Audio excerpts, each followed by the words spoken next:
All right. Good afternoon, everybody. We are recording now. So far in matchings, we started with bipartite. We did the cardinality and cost versions, and then we moved on to non-bipartite, and we have seen Edmonds Blossom algorithm for finding a perfect matching in a general graph if one exists. And if it doesn't exist, then it will find a touch set, right? So, so this is the algorithm, the pseudocode. Are there any questions or concerns regarding how this algorithm works? Any clarifications with the example, the big example that we did? Okay, none. All right, so then let's do a quick runtime analysis of this algorithm.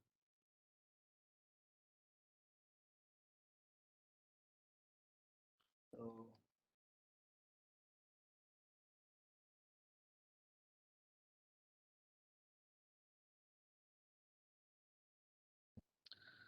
all right, so let's see what are all the different steps we have going on here, and let's give them some names. So one of the main steps is when we increase the size of the matching, right? So we get a bigger matching. So that is happening here. So let's call it an augmentation step. Right? Well, the if statement corresponding to this else is simply making the tree bigger by adding two more edges to it. Right? So let's call this a tree extension. I'm using the terminology as in CCPS. Okay. And we also have this step here when we can't make the tree any bigger, but we have an edge joining two black nodes in the tree, at which point we shrink the corresponding odd cycle, right? So let's call this a blossom shrinking step,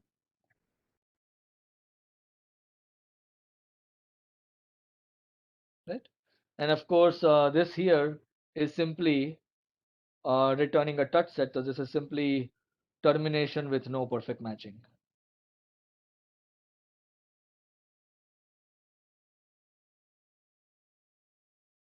Right? So that doesn't matter really. What we want to figure out is how many times can these other three steps happen, right? And how many iterations could be doing any of these three steps? Okay. So, okay, so basically let's think about the matching, right? We are trying to make the matching bigger. The problem is that we are not working always with the graph G. We are also dealing with the derived graph sometimes. And in the derived graph, the matching size would become smaller, right? Typically, because you might have a bunch of edges in the odd cycle and you shrink it, so your matching actually loses all those edges. So rather than looking at the cardinality of the matching, we should look at something else. Any guesses what we should look at instead? So I don't want to look at how many edges are there in the matching. There is something else we should think about instead of how many edges in the matching.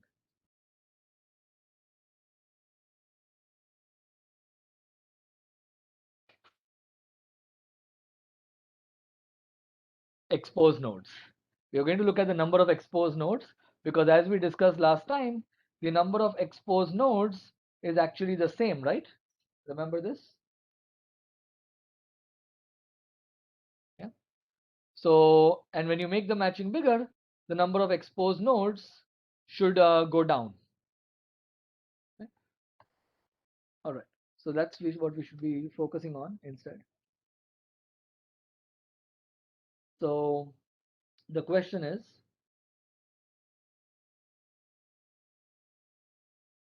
how many augmentations? Right? And the point is that whenever we do an augmentation, the number of M exposed nodes will become smaller. Whether the cardinality of the matching increases or not is not clear because we are working with different graphs, but the number of exposed nodes has to go down each time. The number of M prime exposed nodes, sorry, vertices goes down. So this implies that we have at most order n augmentations, right? So we have an order n augmentations. Okay. All right. So now let's think about if we look at two consecutive augmentations. Between these two consecutive augmentations, we could have a bunch of tree extension steps, or we could also have the blossom shrinking steps. So how many of those can happen? So that's the next question.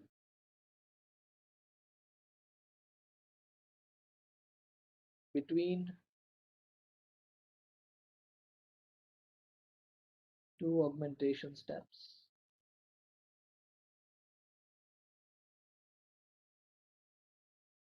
how many tree extensions or blossom shrinkings?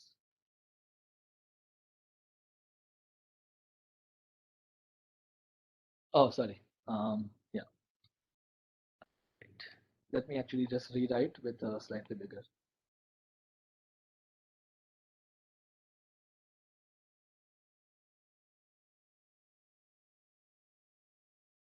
Is this okay?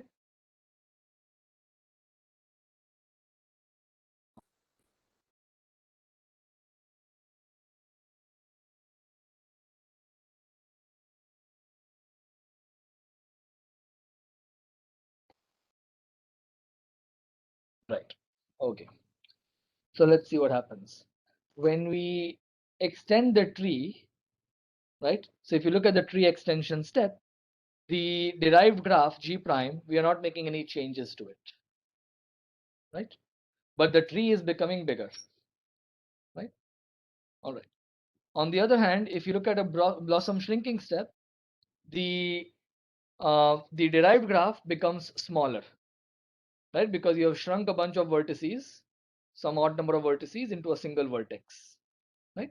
However, the tree doesn't change a lot. You just shrink the thing in the tree as well, right? Right. So the tree also changes in the same way.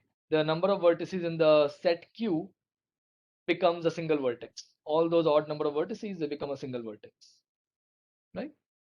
So at each point, your derived graph is becoming smaller whenever you do a shrinking, and whenever you do a tree augmentation, the tree is becoming bigger, while the derived graph is remaining the same.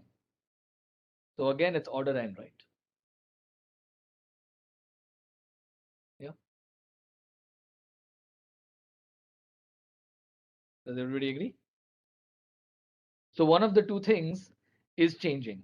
Either the derived graph is becoming smaller or the tree is becoming bigger, right? Whenever you do, right? So the total number is still going to be an order n, right? Because both of them are bounded by the number of vertices in your graph, right? So again, it's order n, but of course, this is between any two augmentations. And so the total running time you get is order n square. So within each augmentation, within any particular, supposing you fix the number of m exposed vertices, then the number of iterations is order n. But that is again order n, so you get order n square complexity, right? I want to make one comment here. So the way we wrote the algorithm is we are changing the matching in the original graph G every time we find an augmenting path in the derived graph, right? Um, right, and then we are restarting things. Another way to do it is to always keep working with the derived graph. In the derived graph, you'll get a perfect matching, and then you can do all the unshrinkings to extend it to a perfect matching in the original graph, right? So if any of your derived graphs has a perfect matching, it implies that the original graph has a perfect matching. You just unshrink the blossoms and keep extending the perfect matching on the odd cycles, right? So that's another way to think about it. Uh, I don't think it's significantly different. I just felt that this is more in line with the philosophy that we just want to keep finding augmenting paths. The whole idea behind finding a perfect matching or a maximum matching is to keep finding augmenting paths. So I did it this way because I want to show that we are actually doing an augmentation in the original graph, right? But another way to think of it is just keep working with derived graphs. At the end, do all the unshrinkings. I think it's the same sort of level of abstract complexity. It's just a viewpoint difference. So here it becomes clear that you're actually finding augmenting paths in the original graph with respect to the matching M. Right? But you don't have to do it that way. You can just keep working with the derived graphs. And at the end, you could just have a loop, unshrink everything uh, iteratively, recursively, and keep expanding your perfect matching to a perfect matching of the original graph. Right? So that would be one more way to do it. The running time and all will be the same actually. Doesn't change anything really.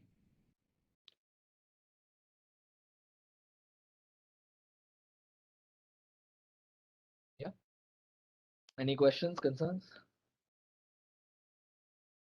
All right. So that's all for Edmonds Blossom algorithm for perfect matching. Okay.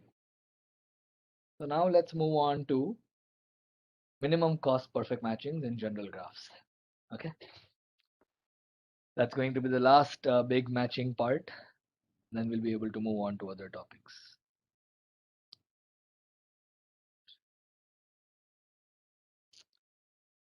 Okay.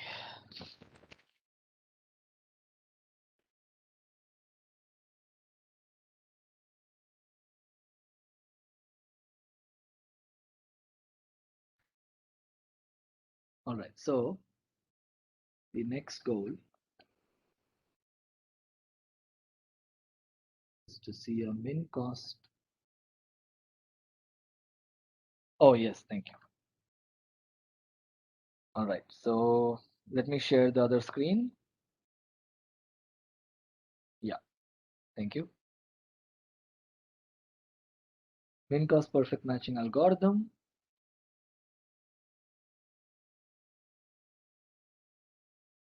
for general graphs, basically non-bipartite.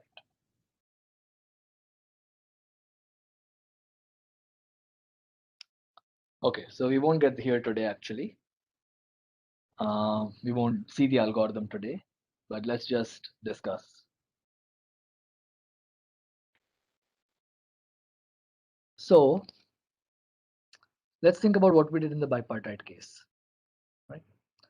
So I want to go back to the bare bones algorithm, not the efficient algorithm. What we did is we started with a dual feasible solution, right? Which was basically look at the cost of all the edges divided by half the minimum one and give it to all the vertices, right? So that's your initial dual feasible solution.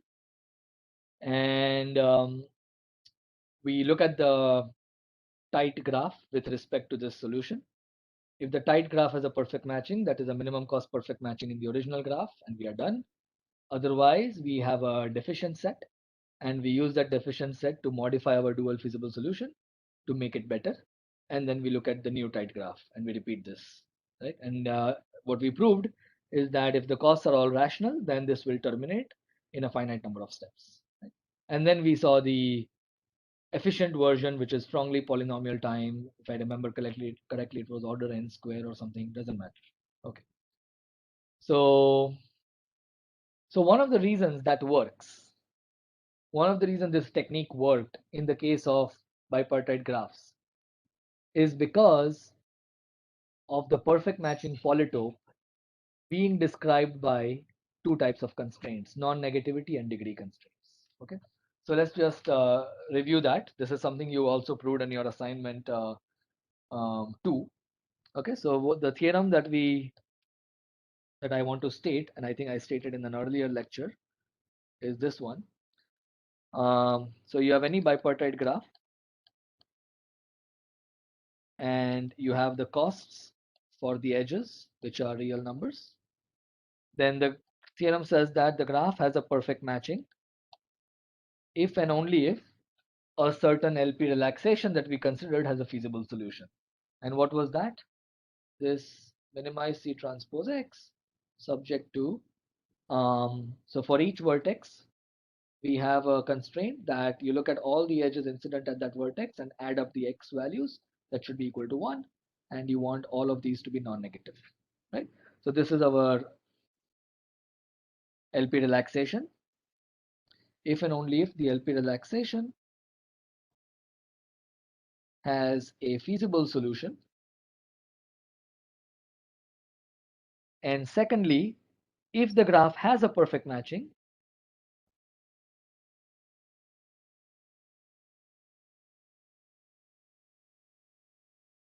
then the cost of the then the minimum cost of a perfect matching is exactly the optimal value of this LP.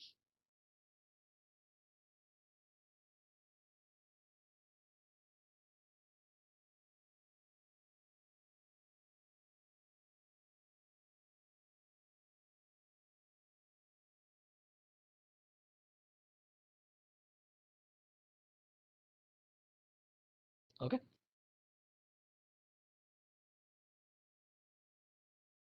All right. And this theorem actually follows from a general result of Birkhoff from 1946 and also from a result of von Neumann independently from 1950s. I think it's 1954. Okay. So often this is known as the Birkhoff von Neumann theorem. Okay. Good. Um, and in particular, you have seen two proofs.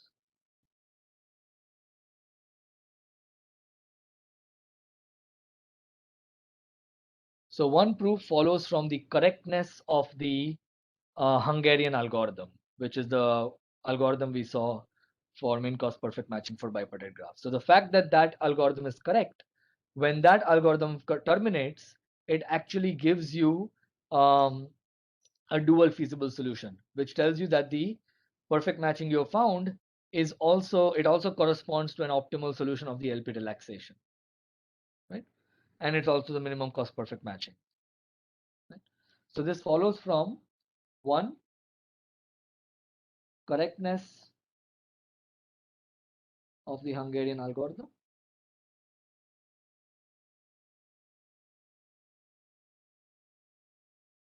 So the correctness proofs, we did not write down them rigorously in the lectures. My goal was to explain the main ingredients, and they might even appear on your assignment 5. But I'll try to break it down into some parts, and then your goal will be to prove it rigorously. Right? But essentially, the intuition behind them was covered in the lectures. I hope that was clear.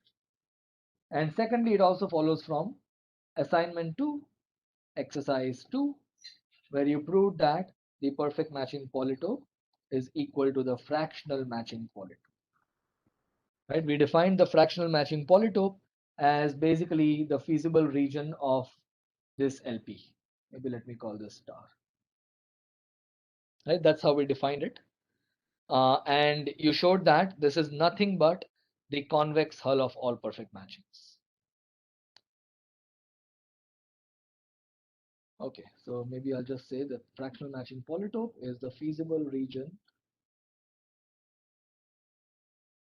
of the star LP.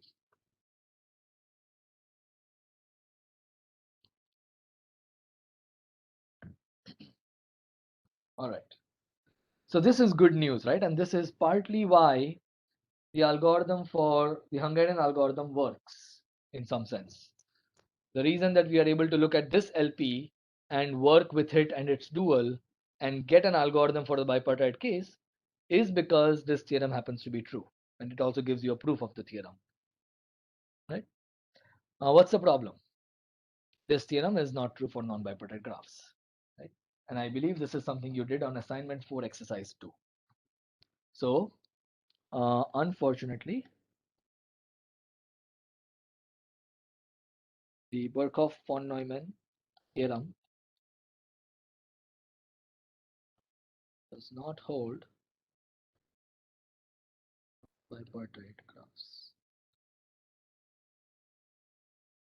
This was done on assignment 4 exercise 2. So I haven't corrected assignment 4 yet. Shantini is done with her part, but I'm not yet. I have not even started yet. So I haven't seen the responses, but I assume that many of you would have given some graph that looks like this. It doesn't have to be this graph, of course, there are many counter examples, but this is a very common counter example. So if you look at this graph, and let's say I put the costs as zeros on all these edges, sorry, 0, and 1 on all of these edges, right?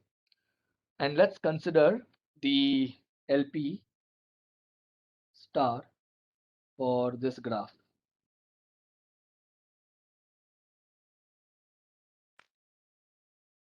So what is the minimum cost of a perfect matching in this graph? Anyone? Sorry?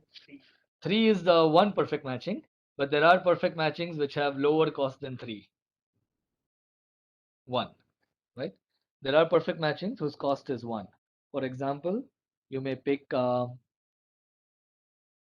exactly, you may pick this edge, and this edge, and this edge. So let's just make this, we will prove it rigorously later, but let me just make a note. Min cost of a perfect matching is 1. However, there is a feasible solution to this LP whose cost is not 1, is lower than 1. Anyone?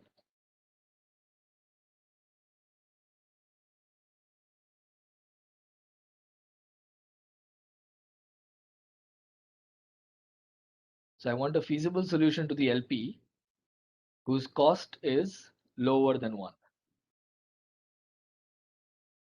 Yes, all the 6 zero edges, right? Yeah, we will put half on all the 6 zero edges. So let's do that. Right, so let's put a half, half, half, half, half, right? At every vertex, the sum is equal to 1. All of these are non-negative numbers. Well, of course, we mean to put zeros on these 3 edges, right? And its cost is 0 because it's half times 0 added 6 times. Right? So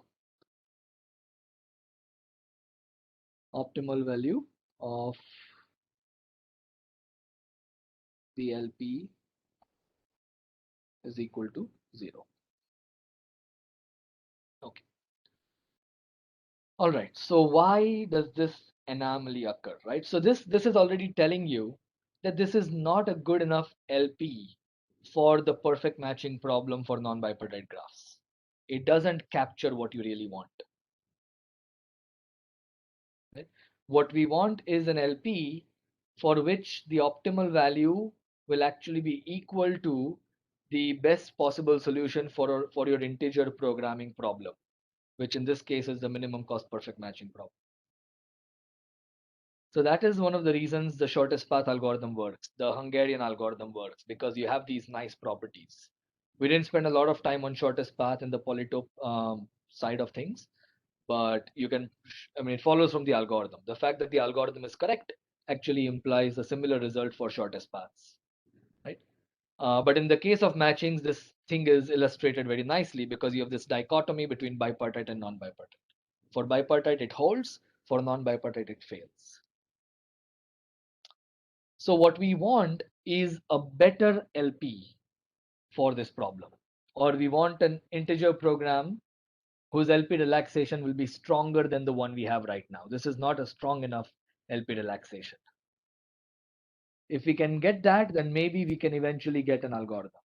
So the main goal, what this suggests is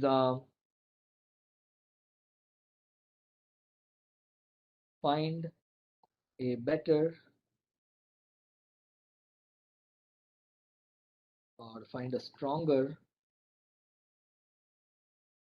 LP relaxation for the perfect matching problem.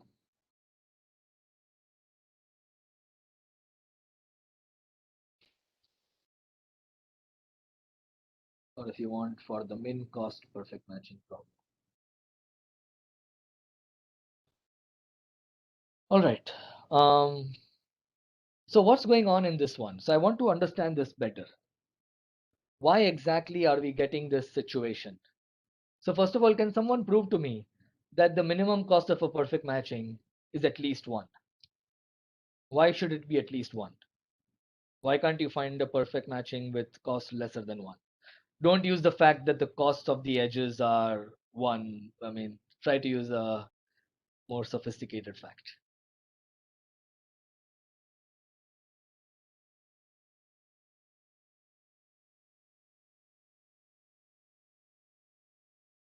I'll give you a hint. There is a cut, okay, and you? Which cut? The three one edges. Okay, let's look at this cut. Exactly. This is exactly what I was expecting. Okay, great. So let us look at this cut. Okay, right, in this graph.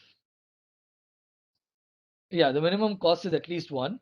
I want a better explanation of that. Of course, you can just look at the edges and be like, hey, well, actually, is it that clear? Yeah, you can look at all the zero edges and say that they don't have a perfect matching among them. So therefore, yeah, that is one explanation. But I want an explanation that actually um, sort of addresses the core issue here.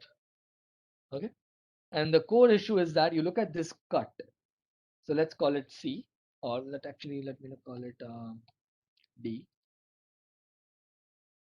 Okay, so I'm looking at a partition of the vertex set. On one side I have S, and on one side I have S complement, and I'm looking at all the edges going between S and S complement, right? We have seen cuts quite a bit by this point in this course. So observe that this cut has an odd number of vertices on both sides. There is 3 on the left, 3 on the right. What does that imply? Exactly. We have to pick at least one edge from this cut in any perfect matching, right? Because an odd number of vertices cannot match among themselves. One of the first things we learned about perfect matching. We need an even number of vertices, right? So we need to pick at least one edge from this cut, right? And every edge in this cut has cost at least one. Therefore, the cost of the perfect matching will be at least one, right? So the key point is that note that D intersection M is at least one for all perfect matchings M. And this implies that the cost of M is at least one, since each edge in the cut D has cost one.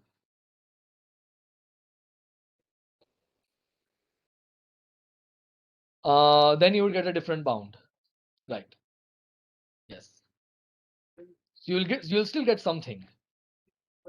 So right, so supposing the costs were -5, -4, and -3, right? So then you would get some bound. What would that be? Exactly. It would be at least -5, right? So that's fine. Right? So of course, whether it is a counter example will also depend on what other edge costs you give to those triangle edges, right? But if you put the triangle edges all to be zero, right, then the minimum cost,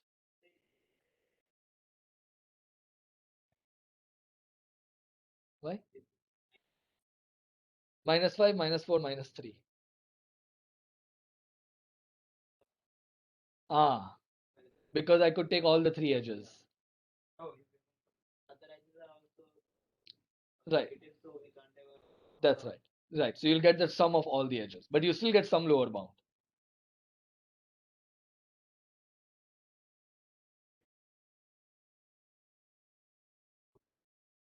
Yeah, but you still get some lower bound. You can sum up all the edge costs.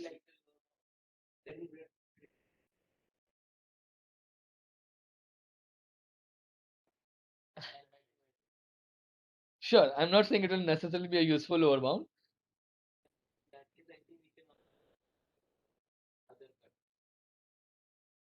Right. So here's the point. Whenever you find So what's happening in this example is you are finding a specific solution to the LP, a feasible solution to the LP, whose value is less than the cost of any perfect matching. So the specific numbers I've chosen are not that crucial.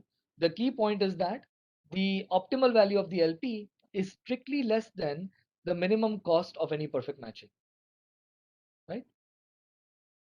And the reason this is happening in this example is because of this odd cut.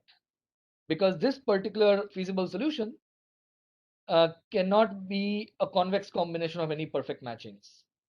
Because in any perfect matching, you will have to take at least one of these three edges. So even if you forget the edge costs, what is true is that in any perfect matching, you have to take at least one of these three edges. And so the solution where you put half on all the odd cycle edges and zeros on these three edges, that is not even a convex combination of perfect matchings, right? It just cannot be, because in any convex combination, you will still have to use at least one edge from this cut, or the sum of your values, x values over these cut edges, will be at least one, because it is at least one for all the perfect matchings, right? So maybe let me actually summarize it this way. So the key point actually is the following. Um, so ignoring the cost, right? So the costs are not really that fundamental. In any perfect matching M, we must use at least one edge from D. And therefore, if X star is any convex combination, in other words, it is in the perfect matching polytope of perfect matchings, then the sum of the, you take all the edges in D and you add up their X star values, this should be at least 1, right? And that is not true here, because here you have zeros on all these three edges, right? So the key problem is not really the costs that so the key thing I want to convey is not really the costs. It's the fact that this particular feasible solution, half, half, half on the triangle edges, is not even a convex combination of perfect matchings. And that is what is leading to this problem, that its cost or its value is less than the minimum cost of any perfect matching. Yeah. So I think that is what we really want to focus on. And so the question arises, can we make this LP relaxation, or can we make this LP that we have stronger, so that such anomalies like X star will be thrown out?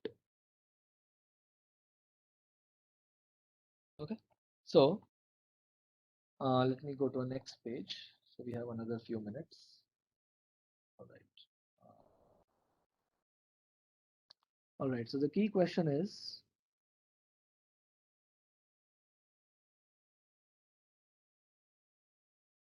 can we get a stronger LP relaxation so that X star is no longer um, a feasible solution to our new LP, right? And just for the sake of completeness, let me put, yeah, so I'm actually going to throw away the costs this time because they are not actually explaining the main issue. So the X star is this solution.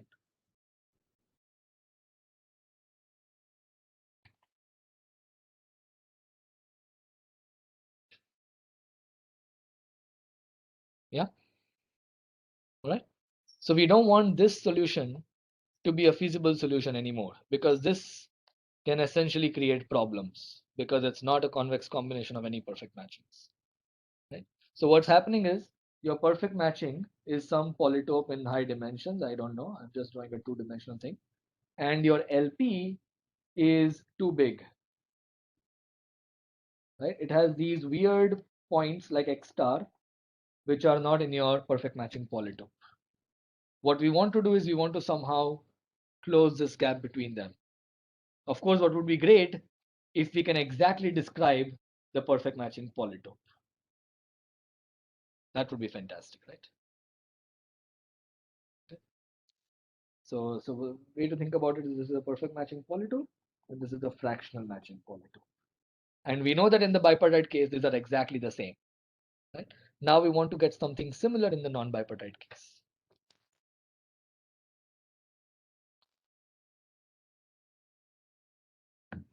So what should we do?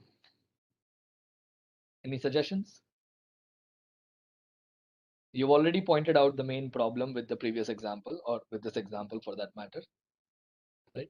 So can we somehow fix that issue in this example and then see how we would generalize it to all graphs?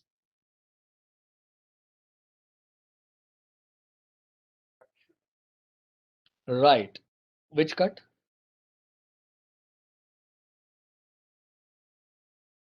Okay, this particular cut. Okay, so you're right. In this particular example, we can insist that we want this cut to have what should be non-zero? Right, the sum of the x values. It's not the cost anymore. Right, the sum of the x values over all these edges. We want it to be at least, at least one. Exactly. Not only should it be non-zero, it should be at least one because every perfect matching will use at least one of these three edges. So in any convex combination, the sum of these three x values will be at least one, right? Yeah.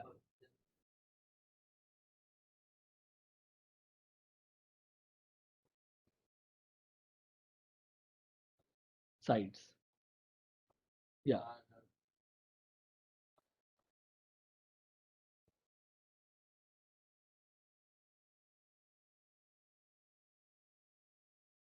Exactly. So we can add this, right? So this is something we can do. Okay. So here is what Madhav is suggesting, which is a generalization of what you already suggested, Varun. So for each odd cut, so we are going to call them odd cuts, uh, right? C, or no, I'm using D, whatever. For each odd cut D, partial of S, by odd cut we mean cardinality of S and cardinality of S bar are both odd. We can assume our graph has an even number of vertices because why are we otherwise even discussing perfect matchings, right? So S and S bar have the same cardinality. So they will both be odd or they will both be even. So for each odd cut, um, we may insist that the sum of the x values corresponding to the edges in this cut is at least 1. Right? Observe that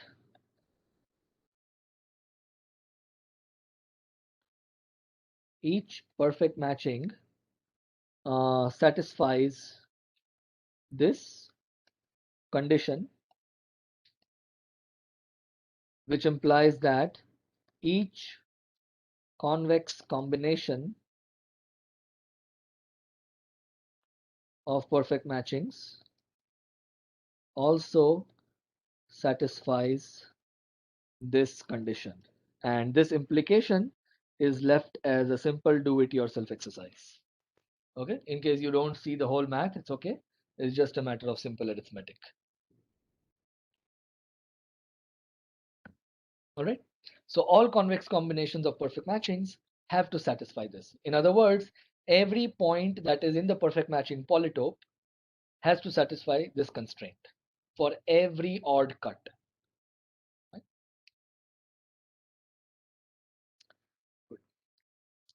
So it is clear that if we add this condition to our LP, then we will get something that still contains the perfect matching polytope, but potentially could also contain more polytopes. So it will be something like this. We will get something like, um, so if we add this constraint, we might get closer to the perfect matching polytope. But it's not clear if we are still exactly at the perfect matching polytope, right? You could still have other issues. The fact that this is not the case is one of the main theorems of Edmonds called the Edmonds perfect matching polytope theorem. He said that you just add these constraints and you will have exactly the perfect matching polytope. Okay. All right. So let's okay. So let's consider the following LP. I'm going to call it Edmonds LP for perfect matchings. Why not?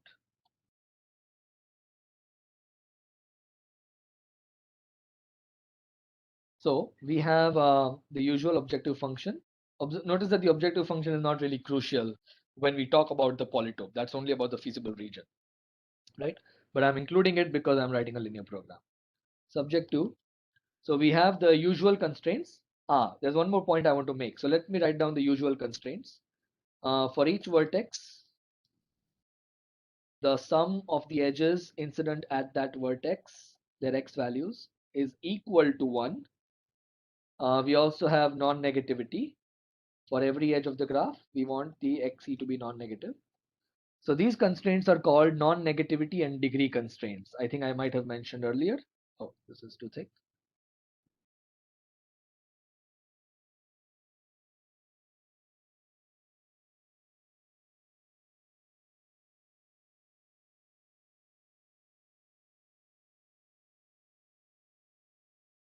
Yeah.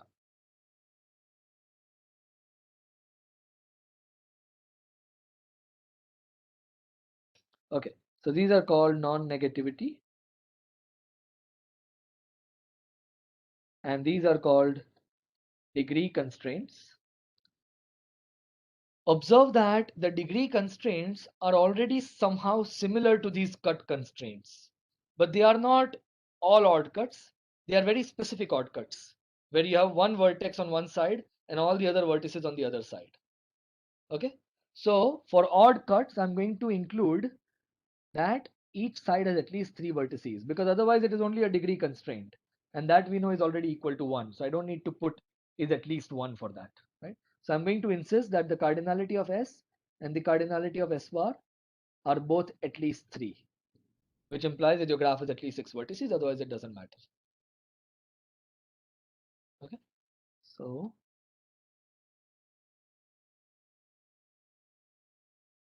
whenever they have at least 3 vertices, these cuts are also called non-trivial cuts. Okay. So these are the trivial odd cuts. So partial V for all vertex V, this is a trivial odd cut.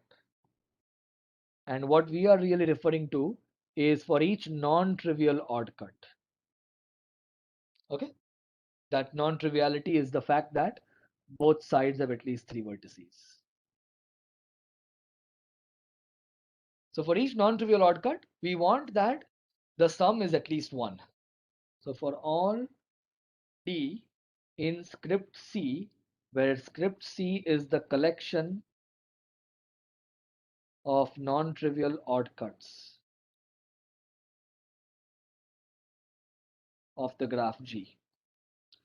And for each of these cuts, we want that the sum of all the edges, the x values of all the edges in this cut is at least 1. Okay. And these constraints are called the odd cut constraints. I could call them non-trivial odd cut, but that's just too long to say. Okay. So these are the odd cut constraints, or as some people may like, Edmonds constraints.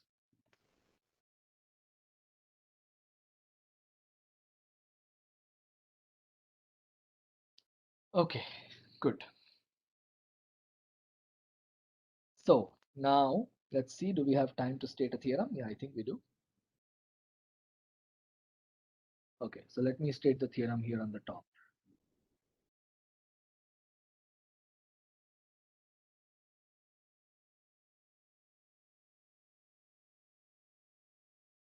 All right, theorem 5.13 in CCPS. It's called the Edmonds perfect matching polytope theorem.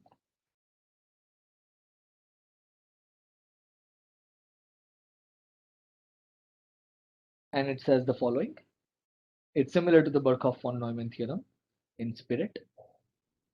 G is any graph, and you have any cost function.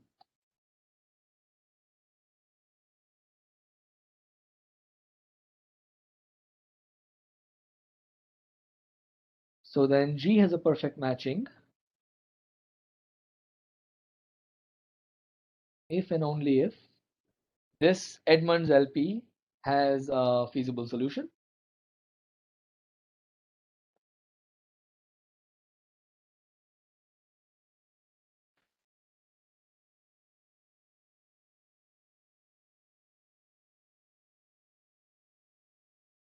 And secondly, if the graph has a perfect matching, then the minimum cost of a perfect matching is exactly equal to the optimal value of Edmonds LP.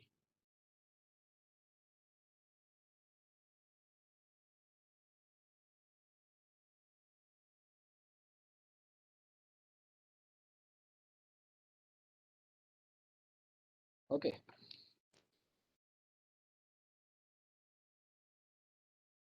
All right.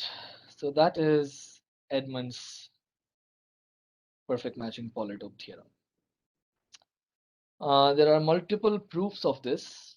I'm not yet sure. So one proof that we will see is we will see an algorithm which will imply the proof of this theorem. Right? So the correctness of the algorithm will imply that this theorem holds, because the algorithm will actually find a perfect matching whose cost is exactly equal to the optimal value of the dual LP, and that will imply that it is also equal to the optimal value of the primal LP.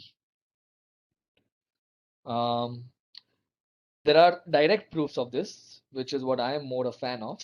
I'll see if I can cover those in the lectures, or I might break them into parts and put it on one assignment. I'm not sure yet, right? So I'm still figuring out things on the fly, but we will try to see at least one, perhaps two proofs of this, right? And what I would like you all to try to do for tomorrow. So here is a try it yourself problem. In fact, I strongly encourage you to try this on your own, is to write down the dual of this.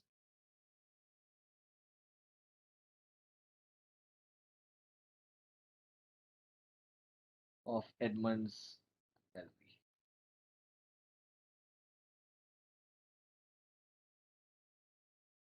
Okay, and also the complementary slackness conditions and their combinatorial implementation. Also CS conditions plus their combinatorial interpretation, as we did for bipartite perfect matchings and shortest paths, right? So you have two examples already to look at. Of course, we will do all of this tomorrow, but see if you can do it yourself, right? Yeah, so tomorrow's plan is to look at the dual, the combinatorial interpretation, and see if we can come up with some algorithm. I might first focus on, so we'll get two CS conditions like we got in the shortest path case. I might focus on one CS condition first and see if we can get some sort of an algorithm, which may or may not be completely correct, and then we'll try to fix it. Yeah. All right, so that's all for today. Are there any questions or concerns?